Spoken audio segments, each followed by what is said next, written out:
Hi hello welcome my channel power sick media. ఈరోజు మీరు ఈ వీడియోలో సిద్ధేశ్వర స్వామి యొక్క ఆలయ చరిత్ర, దర్శనం వివరాలు మొత్తం ఈ వీడియోలో తెలుసుకోబోతున్నారు. దయచేసి మీరు ఈ వీడియోని స్కిప్ చేయకుండా చూడండి. ఈ వీడియో నచ్చితే లైక్ చేయండి, సబ్స్క్రైబ్ చేయండి, వీలైతే షేర్ చేయండి. Kindly subscribe power sick media.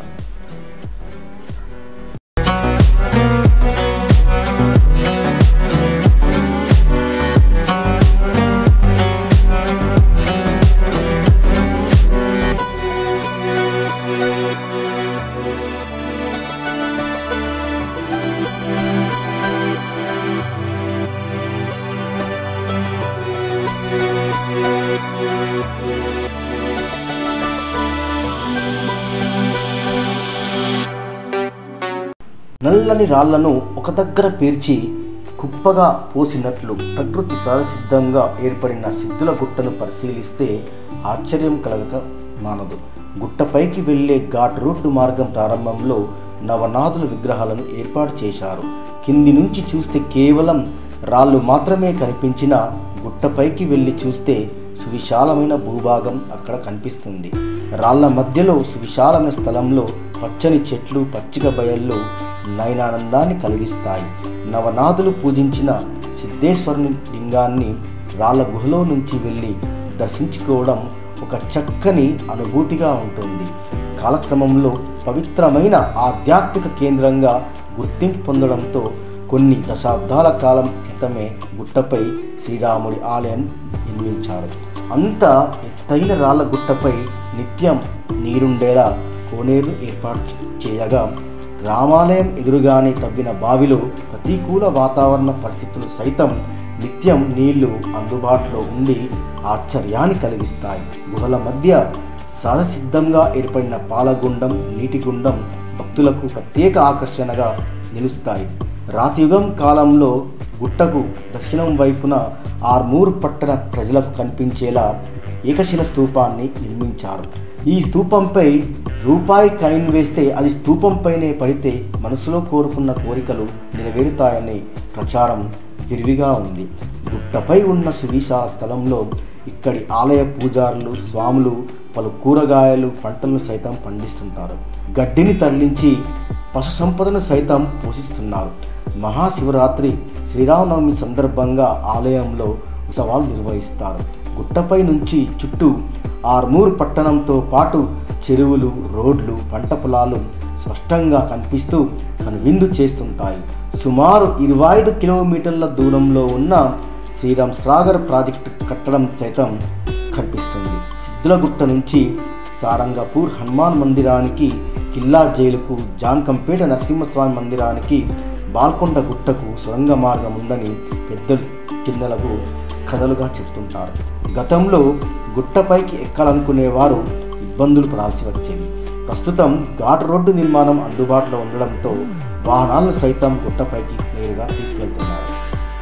Siddulagutta ఆలయ స్థల పురాణం విషయానికి వస్తే లోక కళ్యాణార్థం నవనాథ సిద్ధులు గోరఖ్నాథ్, జలంధర్నాథ్, చతుపట్నాథ్, అర్బంగనాథ్, ఖనిఫానాథ్, నచ్చేంద్రనాథ్, చౌరంగీనాథ్, రేవన్నాథ్, భర్తరీనాథ్ దేశమంతటా సంచరిస్తూ ఆర్మూర్కు చేరుకున్నారు.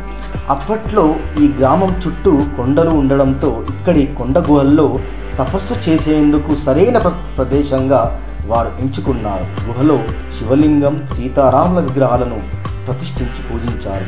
కొన్ని ఏళ్ల పాటు నవసిద్ధులు అంటే మునులు ఇక్కడే ఉండి తపస్సు చేశారని, ఆ తర్వాత కొంతకాలానికి 6 సిద్ధులు వెళ్ళిపోగా 3 మాత్రం ఆర్మూరులోనే ఉండిపోయారని ప్రాచీన గాథ ద్వారా తెలుస్తుంది. అందుకే 6-3 అని ఆరుమూరు కాలక్రమంలో రూపాంతరం చెంది క్రమేపీ ఆరుమూరుగా వాడుకంలోకి వచ్చినట్లు ప్రసిద్ధి. అదేవిధంగా నవసిద్ధులు తపస్సు చేసినందున నవనాథపురం అని ఈ పట్టణం ప్రాచుర్యంలోకి వచ్చింది.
కొండపై తరగని కోనేరు కూడా ఉంది.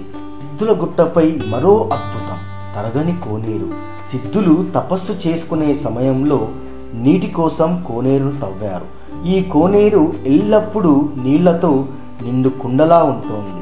కోనేరులోని నీటిని భక్తులు పుణ్యతీర్థంగా సేవిస్తారు.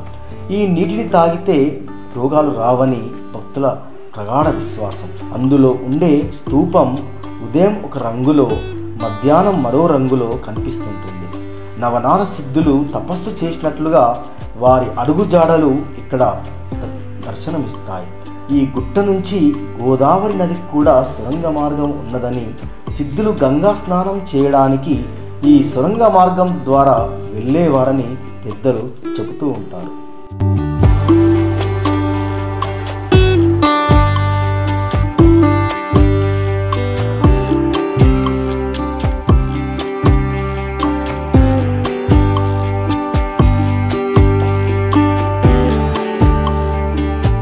సిద్ధులగుట్ట సిద్ధేశ్వర స్వామి ఆలయానికి చేరుకోవాలి అనుకునేవారు తెలంగాణ రాష్ట్రంలోని నిజామాబాద్ జిల్లాలోని ఆర్మూర్ పట్టణానికి మీరు రావాల్సి ఉంటుంది. నిజామాబాద్ నుండి రైలు, రోడ్డు మార్గాలు ఉన్నాయి. నిజామాబాద్ నుండి ఆర్మూరు 25 కిలోమీటర్ల దూరంలో కలదు. మీరు ఇంకా ఏమైనా ఈ గుడి గురించి తెలుసుకోవాలి అనుకునేవారు కామెంట్ రూపంలో నేను నాకు తెలియజేస్తే నేను మీకు కామెంట్లో రిప్లై ఇవ్వడం జరుగుతుంది. మీకు ఈ వీడియో కనుక నచ్చినట్లయితే లైక్ చేయండి, సబ్స్క్రైబ్ చేయండి, కామెంట్ చేయండి, వీలైతే ఒక నలుగురికి షేర్ చేయండి. Kindly subscribe power sick media.